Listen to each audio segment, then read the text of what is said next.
மாப்பிள ரொம்ப நாளா ஒரு பொண்ணு படி சுத்திக்கிறது என்னாச்சு? எல்லாம் ஓகே தான் மாப்பிள, புருஷங்க தான் வச்சுக்க முடியும். உனக்கும் அதே பிரச்சனையா? ஆகும்போது திரும்ப போறதுல 2 வரும். ப்ரோ ப்ரோ இங்க வெட்டி வேல்ராஜே ஒருத்தர் இருக்காப்ல, அவர் அட்ரஸ் தெரியுமா? யாரு? வெட்டி வேல்ராசா? வேற யாரு? நம்ம அண்ணன் தான்.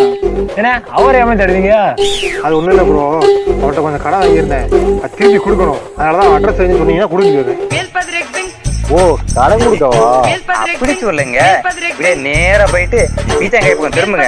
அப்படியே சோத்தாக்காய் பக்கம் திரும்பினீங்கன்னா கடைசி வீட்டுல முதல் ஒருத்தர் உட்கார்ந்துருப்பாரு. அவர் தான் நீங்க சொல்லி வந்த வேட்ராஜ். ரொம்ப தேங்க்ஸ் ப்ரோ, நான் பாத்துக்கிறேன். One day later.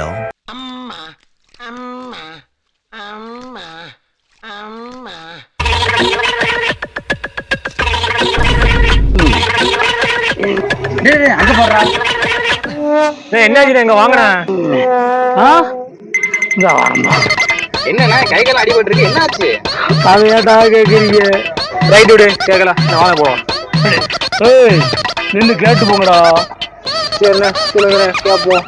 ஒருத்தன் வட்டி கடன் வாங்கினேன்டா, அவன்கிட்ட துட்டு திருப்பி கொடுக்க முடியாம ஒரு 4-5 மாசமா ஒளிஞ்சிருந்தேன். அவன் வீடு தெரியாது பத்துக்க, எந்த பரசி பேர்ல தெரியல பத்துக்க போட்டுட்டான். நேற்று வீடு தெரிய வந்து மொத்திட்டான்டா.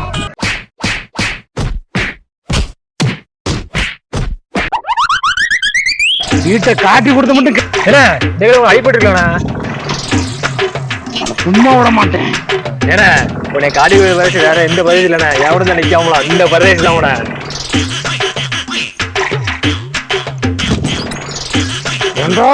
காட்டி கொடுத்த துறைக்கு நீ ஆனா